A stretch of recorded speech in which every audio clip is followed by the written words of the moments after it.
all that you have done in bringing us here, and for the opportunity once again to consider how you could use us in the lives of those around us, those with whom we work, who serve you in various ways and places, so that, Father, in the coming years, we would see a greater strengthening and increased effectiveness of your people sharing the gospel throughout the world. We pray in Christ's name. Amen.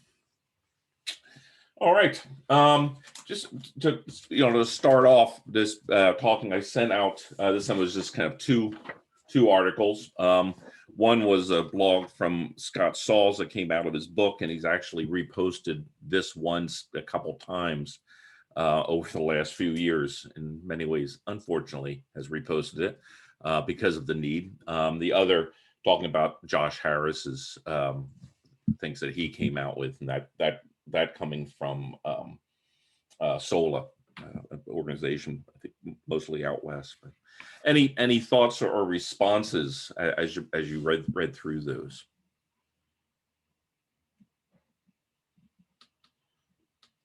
Takeaways.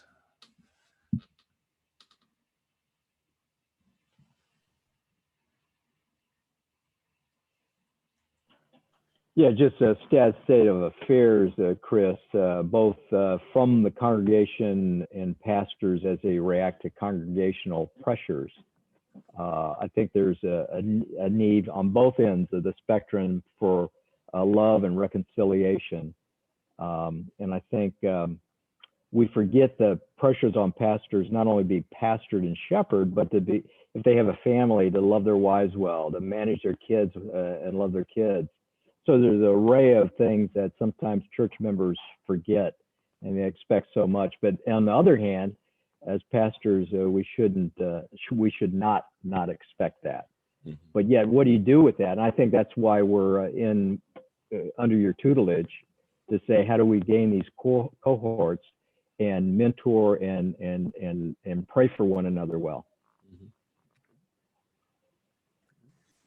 The articles reminded me a lot of the book A Dangerous Calling, and the encouragement to have support for the pastors there. Mm-hmm.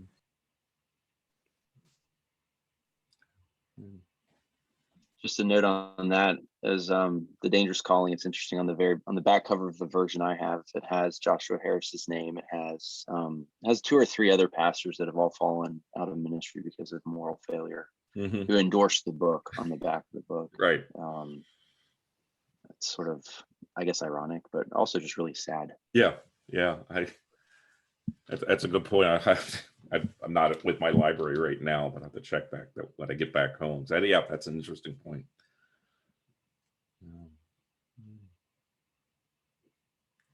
Thoughts? I would say that as I read it, just the idea of isolation. It's easy for pastors to pour out and serve and not have somebody to vent to and process things with. Mm-hmm. So the isolation is a big one for pastors, I've noticed. Mm-hmm.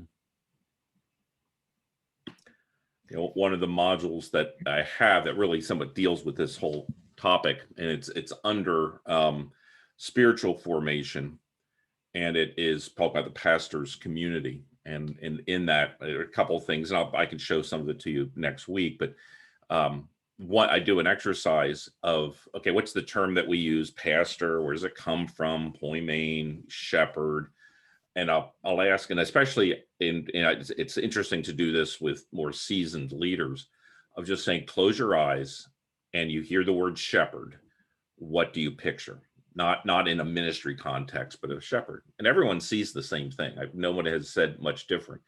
One person alone in a barren field, and they'll say there's one tree, maybe. One fellow who had been serving for years, and I somewhat know his story, and it struggling as a rural solo pastor, he just said, I see a city far off on a hill, far away. It's too far away for me to get to it. And just like, and just our concepts with that. And so often I liken, ministry leaders are often like a host of a party. They're so happy. Everyone's getting together, enjoying this great meal, feast together. But it's as though they're standing outside the window. They're in the banquet hall. You're outside looking in, happy that they're there. It's wonderful, but in some ways not fully able to engage. And it can become hazardous to one's health. Well, let me just picking up on the whole Josh Harris. Wait, got to jumping into it without doing this. There we go.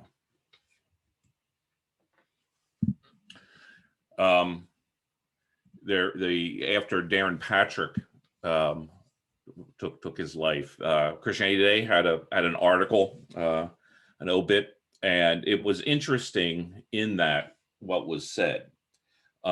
You'll notice that in the third paragraph here, I've highlighted it, the phrase that is used or from the interview with him, saying he talked about being part of a group of young pastors, a cohort, okay, who became celebrities with book deals, speaking gigs, fame, and money. But that last phrase, but little spiritual maturity. And that just had a ring of sadness to it. And then the other thing that was said about his early success, and he said this, his early success led to an obsession with keeping up his image rather than his soul. So, it's always in that kind of a context that we can easily see those problems coming out. So it comes out everywhere. I don't know what for those of you serving in other context outside of the Western American context, do you see some of the same issues going on? Is it? And I don't think it's particular to our culture, but I might be accentuated in some ways, but I think it's part of ministry. I think in our country, it's very much, you're horizontally always looking at the expectations of the people around you. And Japanese pastors tend to be, just expected to do everything, and their wives expected to do everything, and a lot less freedom than we have in the United States, I think, as far as that goes. So that pressure is definitely there. And I think, I really do. Think, it's hard. I remember when we first got to Japan, we met a pastor who was in a seminary, who was at a seminary teaching. They had never, most Japanese pastors don't take vacation, just don't. Mm-hmm. And so we convinced him to come up to the mountains with us for a weekend. And he was just like, I have not had the freedom to do this in, so many years. And I'm thinking, that's really hard. Mm-hmm. I haven't been a pastor in Peru. That's where I'm from. Mm-hmm. But I can see the isolation part. As a member of the church, I can see how much weight you put in your pastor and the expectations and all of that. But something that I haven't noticed down there was a celebrity theme pastor that is in the US. I don't know if it's a global phenomenon, but for sure it is here. And there are big names down there in South America, but you can count them with your hand. There are not that many in the Reformed circles. Most of them come from charismatic backgrounds, prosperity gospel. Those are the big shots, but we don't have like Tim Kellers or Reformed pastors that are like celebrity pastors. Not one of the blessings in ministry can be a lack of perceived success. I don't know how else to put it. Of for me, always thinking, looking around, going, I'm doing okay, but I'm not this person, that. And they didn't have to be the ones with the big book deals, but just recognizing it helps keep perspective. So moving a little bit from sublime to the ridiculous, if you don't mind. is just talking about the context of stress in ministry. And it really does hit us in a lot of ways. What is interesting then in that whole context too is what happens. Again, there's a shift here I'm going to take. So I forgot to mention at the beginning, these are seemingly three disparate aspects, but they all really do begin to fit in together into a single picture. And that is, I'm trying to get my screen arranged better here so I can see. The shift that has taken place over the last number of years in the context of ministry is huge. Sorry. This comes from a Barna research that he did back in 92 and 2017 about that over that 25-year period, the median age of pastors has increased by 10 years. And again, this is kind of similar across the board, so that if you have this on your sheet, you look at that difference that has taken place, again, here in the context of the US, but I think it has some important things to say for all of us in various contexts. So you look at that and you see how 1 in 3 pastors was under the age of 44. 1 in 4 was over 55. Just 6% were over 66. Well, the over 65 has tripled. The younger demographic has greatly decreased. And what's fascinating there is that's not just in that 25-year period. You take it back to 1968, go back another 25 years. In 1968, 55% of all American Protestant pastors were under the age of 45.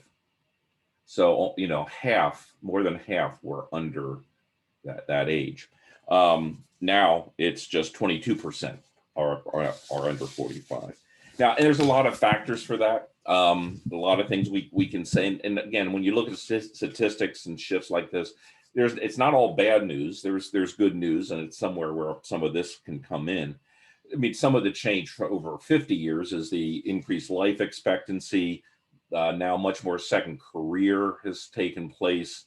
In the last 15 years since the economic shift in 2002, 2008, a lot of guys who are looking at retiring in that period went, I can't do it. And so they continued on, and that's become, in some ways, a bit more the norm.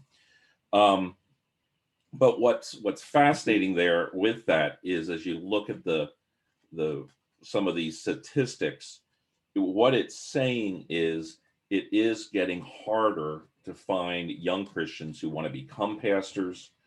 And a lot of, there are a lot of great options. Again, some of this we can say is the shift that has taken place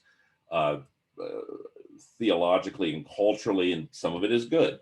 We don't so idealize the role of a pastor, of a Christian leader and such, to the detriment of other vocations.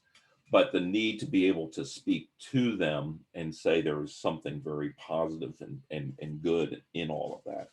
So what that means then is there's a graying of clergy. Now in the PCA, what's interesting here in the PCA context, we're much lower on the curve. The average age of a PCA pastor is 43, not 54.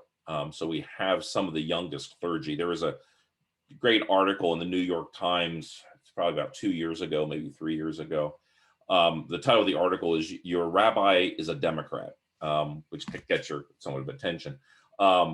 But they looked at 4 rabbinic traditions, Eastern Orthodoxy, Roman Catholicism, about 25 Protestant denominations. And it was a number of things they looked at, which was great. But one of them was average age and such. And the PCA was in there, and it was, I think, the lowest, the second lowest, which is a good sign. But we are all moving in the same direction. Well, this begs the question of, okay, so what are we doing about it? That third thing on this chart I find that's interesting, where you ask pastors, they go, well, we can't find somebody to really mentor and train. But our church puts a significant priority in training, developing the next generation of church leaders. This one I somewhat question and see a little suspect. To me, it's kind of like the surveys that, are you how is your driving skill? Are you below average? Are you average? Are you above average?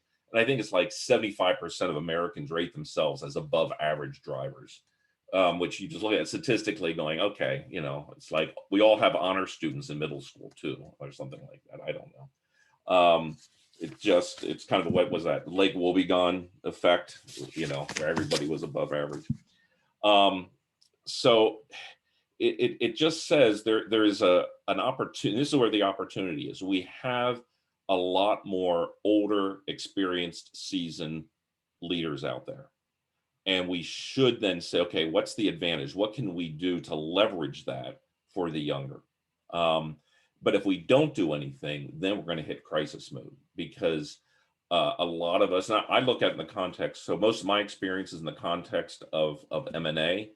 I suspect it's somewhat true of MTW.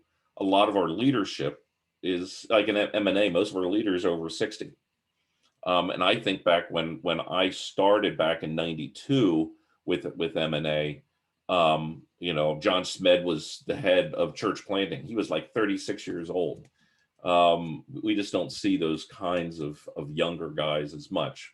And some of it is a lot of us older guys are just holding on too long. This next graphic, though, I think, again, is a bit of an interesting part of the picture.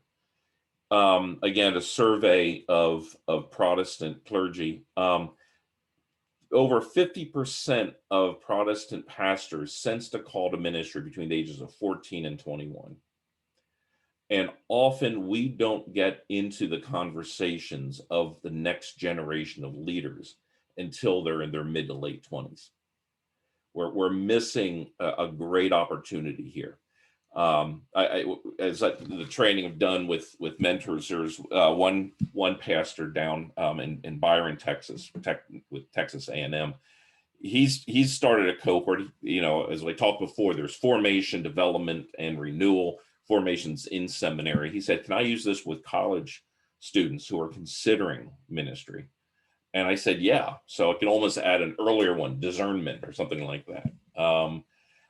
We need to be doing more of that. It's one of the things I'm looking at doing in the context of my responsibility with M&A is church planting, but I'm broadening it to ministry. And how can we begin to recruit and develop our young people from junior high through college and help them with the vocational guidance that's necessary? So not just for church planting, not just for pastoral ministry, but men and women for Christian service. Because if we can latch on to those 17-year-olds, so let's just say they're in the average, who want to make a difference in the world and are not just thinking about how can I pay off college debt, and help them vocationally focus and know what that is, whether it's here, elsewhere in the world, community development. So again, men and women in so many different places and ways. One more graph and then we'll just stop for any conversation. This other one I think is interesting. Again, it's American context, but it is this idea of, so many of our pastors, 85% sensed a call to ministry, and they were attending church as children. So thinking in the context of what are we doing in our churches to mentor, to disciple our kids, our young people all the way through. Several of the guys, men and women in the context of the church I pastored for 26 years are in ministry now. And how often did we, really take an effort to talk to them about that? So just kind of stop there for a second. Any thoughts? Oh, you wanted to know? Well, my son wasn't 3, but at 5 is when he decided to be a pastor.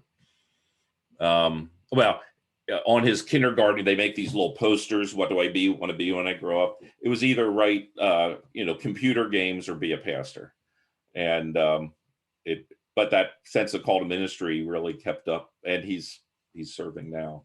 So I had one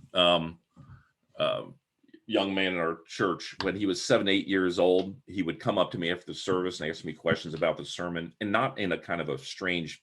Sometimes those kids are a little odd too, but, and then when he, became a communing member, made a profession of faith at 11 or 12, I think he was. I just came out and asked him. I said, "Is God telling you to be a pastor?" And he started to cry because I kind of put him on the spot, and I backed down a little bit, and we talked. And by the time he was 16, 17, when he was 17, he was, on the football team at big high school, good looking, popular, smart kid. He started bringing his football team to church. And then he started doing a Bible study, and he ended up having 40 kids, and he had to have 2 studies. They didn't have a room big enough. And was leading these kids to Christ. And so, you could see it early on and trying to instill, this is good, keep going. We'll see. We'll see where he'll graduate from college next year, and see if he continues down that path. But he has sensed a call since then. Yeah, 2-year call to ministry. I don't know. I don't know if you ever seen those videos on YouTube with 3-year-olds preaching in some of those churches. It is sometimes amazing. Any thoughts with that? Yeah, I had one. I think my experience is pretty average according to that graph. Somewhere in my 17 to 20 year range was when I remember when I felt the call to ministry, and who it was that really was the Campus Crusade guy that really helped me through that. Yeah. And but at the same time, I wonder, because just about all my close friends from that age, college, were also making the same decisions in their vocations, so I wonder how the spread looks across other vocations as well, and if that's also kind of the pivotal time for most people. Yeah. When they make their kind of career and vocational decisions. Mm-hmm.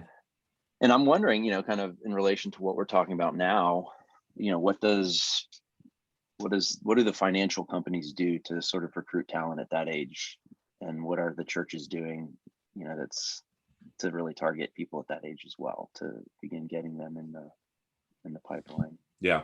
I feel like there's been over 50 years a bit of a pendulum swing, and pendulum swings can be good as long as we don't keep going too far, of the breakdown of the sacred secular divide. You're more spiritual if you do this or that. Okay, that's, any vocation is good, but I don't see very much curriculum and work being done of saying it's not a better spiritual, but there is a joy and a power to this kind of vocational calling and ministry, and challenging our young people, especially now, in our context of what's happening with student debt, and it's affecting MTW. You can't recruit a lot of young people because they have $100,000 of debt they got to get rid of. And the last time I checked, Christian vocation doesn't pay as well to pay off $100,000 debt when you're 25. And so how do we encourage our young people? Get a good education. Don't get into economic enslavement to it. And so a lot of our young folks, I said, look, you can get in some ways a better 2-year degree at the local college, go to the university for 2 years. You'll save so much money, and I think you'll get the first 2 years, you'll get usually a better teaching experience there too. And then graduate and figure out your vocation. Just don't be paying them, $1,500 a month to get rid of a student debt afterwards. But that frees them up. But we have one guy in our cohort, and he's got 150,000 debt. And I've said to him, I don't know how you're going to make this work. I'm glad you're studying. I said, it's up to you, your church. If they want to help you retire your debt, that's great, but you're not going to do it as a pastor. So, how can like Covenant College, for example, which is incredibly expensive, and it's not so much a trade school, right? For our trade, but and we probably do have those Bible colleges and that sort of thing. But I would be more in favor of our young people preparing for ministry in normal liberal arts colleges. I feel like it's a much better preparation than say a trade school is for ministry. But Yeah. You're right. Like the pricing strategy doesn't really give a whole lot of options to graduates. And it certainly does. And this gets into the other aspect of in our tribe, what we expect for a pastor. We expect 4-year undergrad, 3+ year Master's of Divinity. We are never going to reach in an American context this country if all we keep doing is having the expectation of pastors have to be upper middle class, because that's the only people that can afford that kind of education. So that's part of helping us to rethink, and that's part of where a mentored cohort context. You mentioned The Dangerous Calling. I read that book with my son and 6 of his high school classmates, which was just kind of surreal. 17-year-olds reading about they were all thinking of ministry, and about half of them are in ministry of one sort or another. One is going to become a Roman Catholic priest, but that's a whole nother issue. He's pursuing ministry, and he was figuring it out then. They were all part of a Christian high school, but that's part of it. That's where we got to be able to speak into this earlier if we can. Well, I think it's a denomination-wide issue, Chris. When you think younger, I think the denomination, the presbyteries have to think, how do we do that? How do we gain young people into ministry? But this is the real key. We cannot allow them to come into a presbytery and just go to a church and they're on their own. Yeah. And that's one of my bugaboos about presbytery. We're so isolated. You get these young pastors coming through and we bless them and say, hey, go do a great job. And then they're on their own. And if they don't have the soft skills, if they don't have a mentor really leading them through the struggles of what it means to be a pastor, then you can see that they're wrestling with these issues and the very things that you're talking about. Those articles that you send in terms of depression and leaving the ministry are going to be there. So I think there's a greater issue in our denomination, PCA-wise, that we need to address. So how do we do that realistically, knowing that sometimes presbyteries are built to do what? We're built to come there for 3 hours or whatever and vote on things, and we leave. And so there's no collegiality or far-reaching thinking about what do we do during COVID? How do we produce great streaming videos for people that can't come? How do we mentor the younger pastors coming through and make sure that they succeed? I think that's a greater issue too, Chris. And maybe that, because you're at MNA, you can speak to that on a broader issue, because I don't think we can do business as usual in the foreseeable future. Right. Yeah. And that was the one thing in the microcosm that we sought to do in Wisconsin, and I'd like to see replicated more, is one, I think I've used this phrase with you before, I'm not sure. To be under care is to be overlooked. And so we created a prior, again, we're Presbyterians, you got to have a committee called Pastoral Development. And but doing that because the candidate's credentials is a gatekeeper, which that's fine, it should be, but it's more adversarial. We want to make sure you're spot on. So by having this prior, more mentoring kind of context, and that's where I function, of saying we want to walk you through a process. And the key is, if you stay in our presbytery and get your education, we're paying 86% of their education for their MDiv. They have to have skin in the game. And if they're doing LAMP, their savings is even greater. But if they're doing Covenant RTS and they stay and do a hybrid context, they get a 50% discount from those seminaries if they're in a NXTGEN cohort. So that's an advantage. You get a 50% automatic discount. And then we ask the local church where they're interning at, would you pay 16% of the total bill, or 1/3 after the 50% of their tuition? The presbytery will cover, and they cover. So just recently we had one guy who kind of somewhat started the program, and I had some questions. And he said, no, he's gonna do a residential program. And there's nothing wrong with that. And he said, and will you still pay my tuition? I went, no.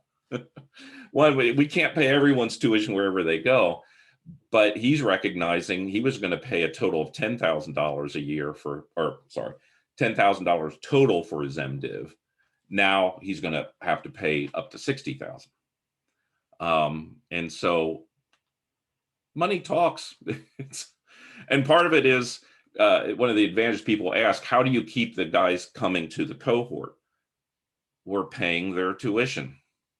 And so I had one guy, he had, once or twice an understandable reason he couldn't make it, and that's fine, but after the third time in a row, he said, I'm not gonna be able to make it.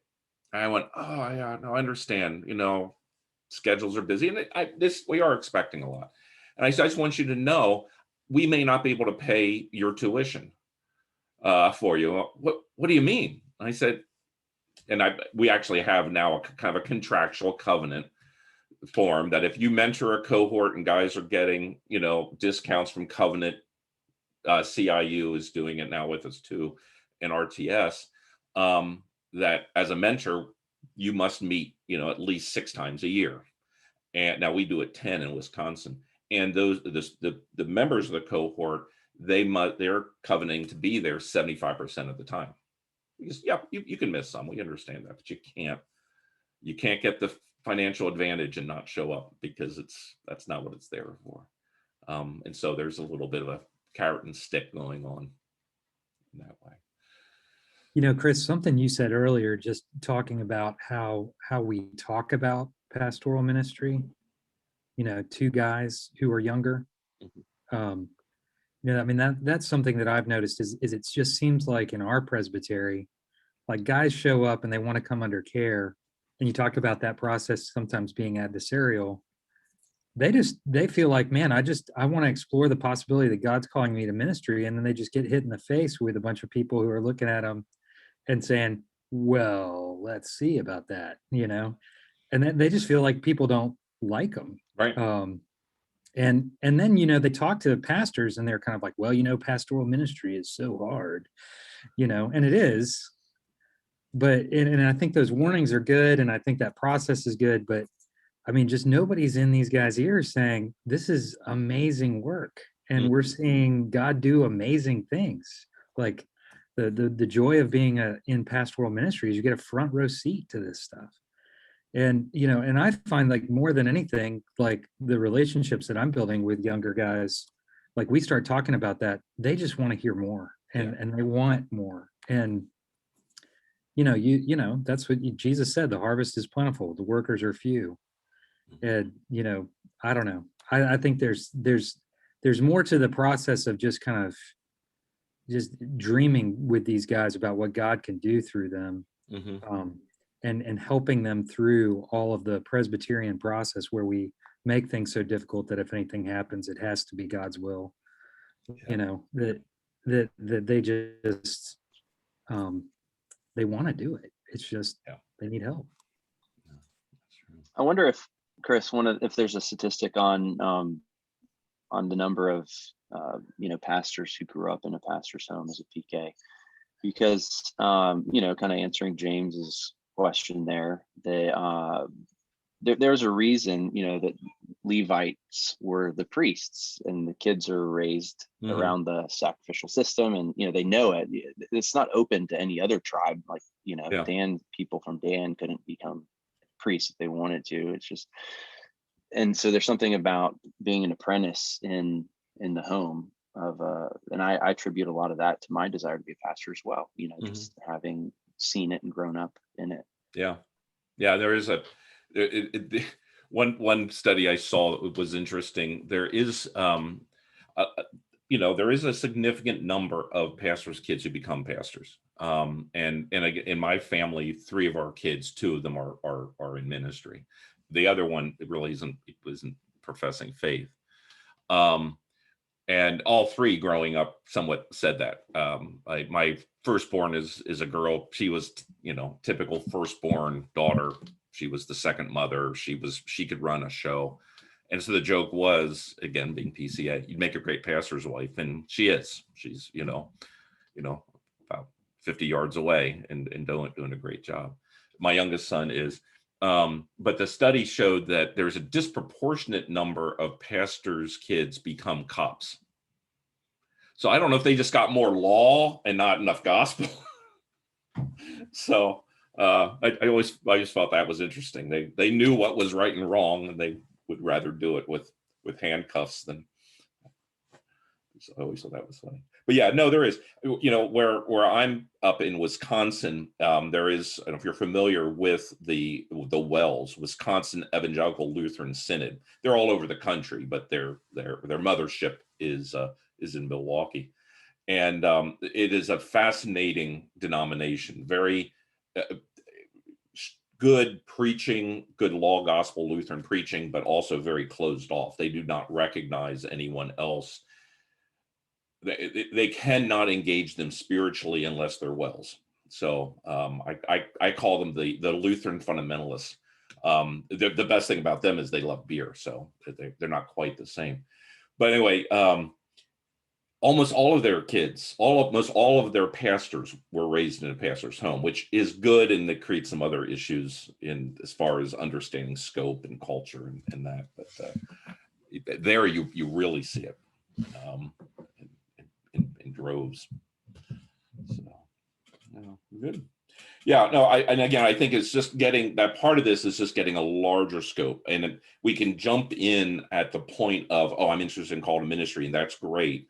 But if we can begin to push that back, it's one of the other things I'm trying to do with M&A is assessment. We always talk about assessing church planters. That's great. We should be assessing all pastors because again, it's not just theological qualifications, but then part of that is how can we begin assessing is not a snapshot. It's a movie. It's multi-layered. And how can we begin to assess our youth, our, college, young adults, and help again, vocationally guide them to whatever it is. It is a much more full-orbed discipleship context. So, well, good. So just then, any other questions with that? So moving from there so you take all of that put together. So we're talking about cohorts themselves, and what do we mean by cohorts? And again, in the context of NXTGEN, and this is more specific to the formation stage. So you can make some adjustments, but cohorts are intentionally formed cadre of students. Again, if they're after seminary, if they're in ministry, make that adjustment. Banding together while preparing for ministry with the view of establishing lifelong relationships to support and encourage one another through the joys and travails of serving the body of Christ. So, the idea here is we got to be talking about this being done in groups. There is a definite advantage and importance to it. And again, I guess one of the cohorts, just again, this is one of those things, defining terms, depending on where you're serving and how that would again translate. Because I've had a number of folks, especially if English is a second language, what's a cohort? And again, you can go back to Roman legions, the term cohort comes from there. It certainly does have a bit of a military background. In a Western context, you see this picture, not the term so much, but the picture of what a cohort is, from Henry V, Shakespeare's Henry V, where Henry gives the great St. Crispin's Day speech. It's one of those great Shakespearean speeches where, they're going to go face the French against all odds, and he's calling the men into battle. And he uses the phrase, we few, we happy few, we band of brothers, which then Stephen Ambrose picks up in his book, and then HBO, TV show, Band of Brothers. And so, especially when you're talking to a bunch of guys, you have that sense of camaraderie that's involved. And that's really kind of what we're thinking about with this. But it is a group that is intentionally formed in the context of ministry, so that they do get this idea of lifelong support. Because for me as a mentor, these groups need to be multi-layered and to a certain degree multi-generational. But there's going to be a point where I'm not going to be there. And so I want them to be able, given the skills, not just to do the introspection, but to do the introspection with each other. And they have enough good crucial conversations with each other. Our group met on Saturday, and we were doing it was under spiritual formation, and it was the life of the worship leader. And so normally they were thinking, okay, how, as a worship leader, how do you put together a liturgy? And it's like, you'll figure that out in a variety of ways. How are you dealing with this yourself? And we used a chapter from Scisdario's The Emotionally Healthy Leader, great book, but the 4th chapter of doing it. But as we were kind of wrapping it up, the one guy just said, and he's somewhat new to the cohort. He said, I'm surprised how open we are with each other about where we are spiritually. And I go, because you got to do it here, because it is hard to do that with the people you're leading. And there are points and places where you should be transparent, yes, but you can't sit there and ooze all over your congregation, because you're undermining some of the leadership possibilities, but you better be doing it somewhere else. So getting back to that phrase I used first time we met, that, spiritual maturity, pastoral health is always lived in the context of community. And so having that, and that's why you need that. And you need it for the joys and the travails. You need to be able to celebrate with each other, because other congregants won't understand your joys or your travails in the same way. And to be able to have that's really critical. Any thoughts with that? Now, in the context, always jump in if you do, in the context of the PCA, or in the context of NXTGEN, the cohorts I'm establishing, I really strongly encourage guys, if they're doing these mentored cohorts of those preparing for ministry, make them as broad as you can. That is, don't make it a PC, don't make it just my church. If you really can, don't make it just my presbytery. There is a huge benefit in forming these guys in the context of others that are not going to see things the same way, that don't go to the same seminary that they do. It helped my guys, because there is that cage Calvinist mentality that comes along. There is that, when we started, all the guys were RTS. We brought LAMP students in with it, and that was good. And then, but the moment that we started getting Covenant students in the cohort, it's kind of like high school football rivalry season, oh, my seminary is better than yours. And, okay, all right, you can do it once, then shut up, stop it. And it is helpful for them to see that. But even more so, it was helpful. One of the first guys came in, he was actually serving as a pastor, working on his MDiv, but he was a pastor of a Converge church, Old Baptist General Conference. And so again, knocked it off with the baptism jokes. That's not what this is about. And there's a benefit that goes both ways. One, it helps broaden us for kingdom mentality. So much so that the church he was serving at, he was an associate pastor. His church is interested in planting a PCA, sending him off with congregants from his church 5 miles away to another small town just 5 miles away to plant a PCA church. And it's just because they saw what we were doing and want to be a part of it, even though they're not PCA. And, now what often or sometimes happens is, and this is not intentional, but I don't stop it, the students in the cohort that come in from one perspective sometimes make a shift and come over to the PCA side of the force, if you will. And that's not a bad thing. But the other thing too is, if my philosophy is, if I can inculcate in anyone who's serving the kingdom with some better spiritual health, I am so happy, because I would rather have a healthy Pentecostal pastor serving a Pentecostal church in some ways than him coming over to the PCA and having in some ways less influence than staying there. The difference in theology aside. So yeah, these cohorts, the more mixed they can be, I think the better. Any thoughts there? Yeah, I had a question, Chris. How do you get, is it just networking with pastors in the community and telling them about the cohort? I mean, how do you get different members of different denominations? Yeah, Wisconsin, and where I'm at, Wisconsin is a strange place. It has a good 150 years of weird health. So Milwaukee is just 90 miles from Chicago, and D.L. Moody once, he had all the success in Chicago. He sent up, evangelists up to Milwaukee, and they all failed, so to speak.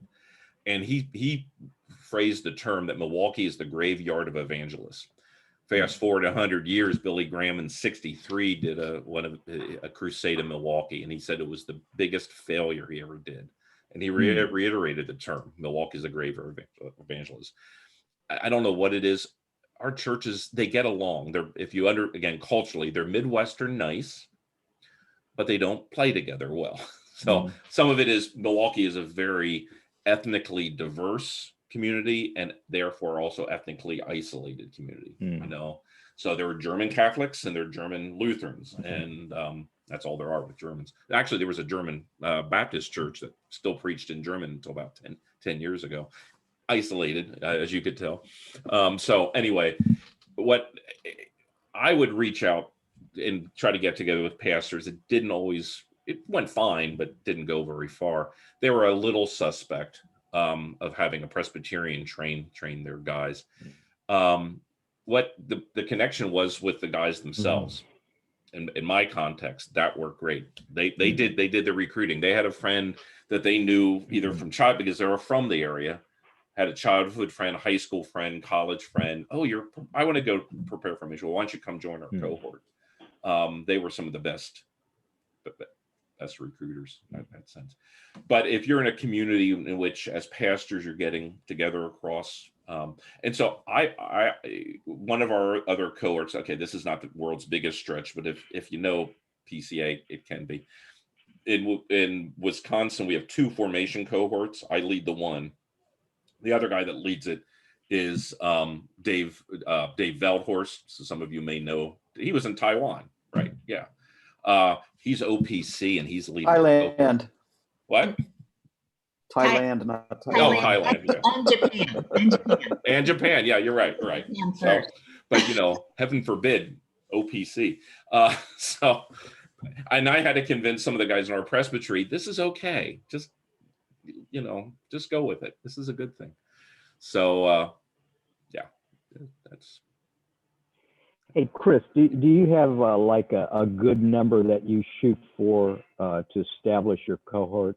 Is there a kind of yeah, the minimum, like with any small group, 3, me plus 3. So if someone misses, it's not just me doing a one-on-one. Yeah. And 12 is max, just like, again, small group kind of philosophy. Again, in Wisconsin, we've got 20 some guys, and Dave he's got 6 or 7, so that gives me about 18, and it's too many. It's just, I'm gonna lose guys because they're not going to feel the benefit. So trying to recruit mentors is not easy. I do keep in mind the mentoring relationship in the cohort moves as they progress in ministry. So by the time they've been in ministry a while, I'm more facilitating really than mentoring. And now some of the guys, when I'm doing it because of my age and experience, there are some of the guys in their 40s. Yeah, I'm still mentoring. But the cohort down here in Tennessee, the guy that's leading it is younger than most of the guys in the group. He's facilitating more. But yeah, 12 is usually a good number. Any other And again, just be thinking, why does this work?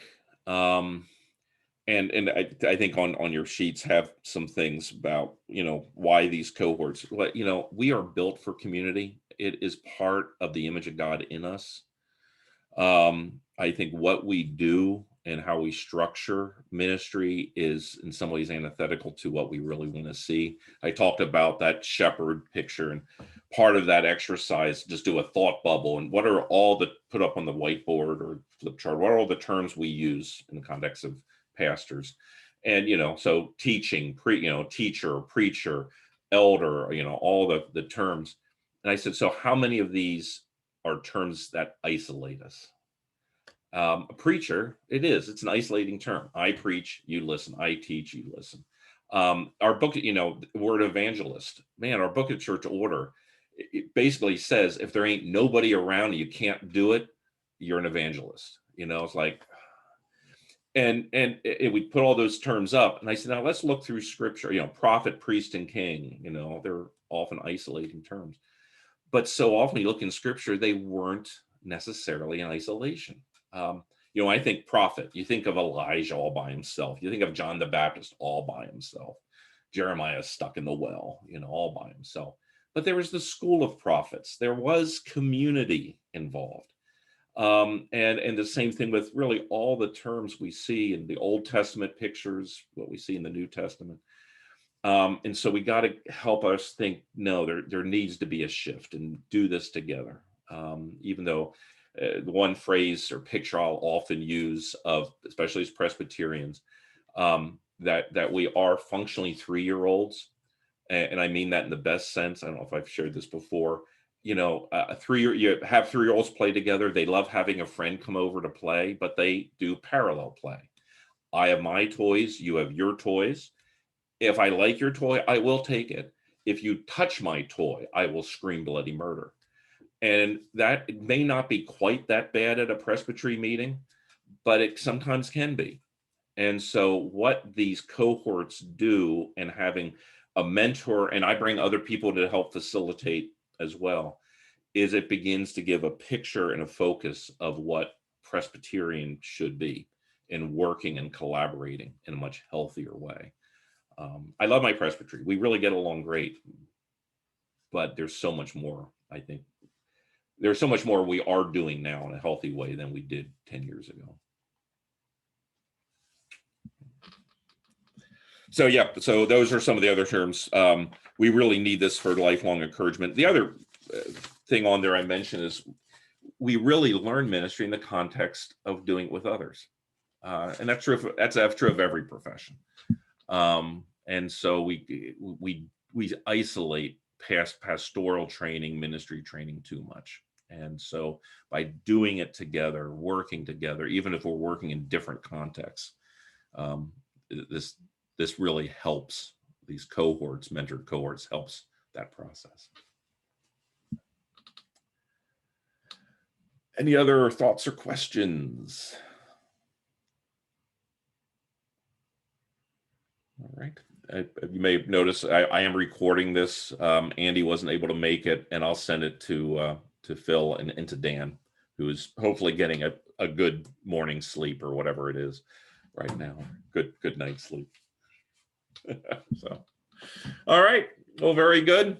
If there's nothing else, Lord bless. We'll see you again next week, same time wherever you're at, and we'll wrap up and walk through the module or the website itself, the delivery system for the modules. And then after that meeting, I'll send you the password, and you can begin to dive in and see what works and what might benefit where you're at. Okay. Well, Lord bless. Chris. Talk Thank later. you, Chris. Appreciate it. Bye. Blessings. Bye-bye. Thank you.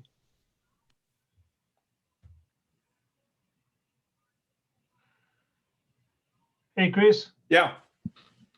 Thank you. This is so needed. I'm like, yes, yes. The only part where I'm like, it's like my age. I feel like I'm in the younger group that you always talk about. I'm 38. But yeah, I hear you, but it's got to happen. Yeah, I mean, my main motivation to be here, I think I'm aware that experience is huge. Mm-hmm. Yeah. I'm not daring experience, but at the same time, I got burned. So I don't want that to happen. All that parts that you're talking about, being burned or being isolated, common good luck, you're on your own. Mm-hmm. It happened to me, and I don't want that to happen to others. Right. That's my big motivation for this. So Yeah. I really appreciate it. No, yeah, that's great. My son-in-law's, well, you think you went to seminary with him, so you're the same age. You know, he's leading a group, and it's, you know, there's always the ideal kind of thing. You know, it's kind of like churches. They all want a pastor with 40 years experience and be 35 years old. Absolutely. You know, so Like, you know, sometimes you have a good 10 years of in ministry since 2000, well, officially 16, but then I started seminary when I was 29, not when I was 22. Right. So that, I think that adds a little bit of experience there. Yeah, no, that's great. I really think you'll do well. Well, thank you so much, and looking forward to meeting you next week. And keep talking. All right. Talk to you later. Take care, brother. Bye. Bye.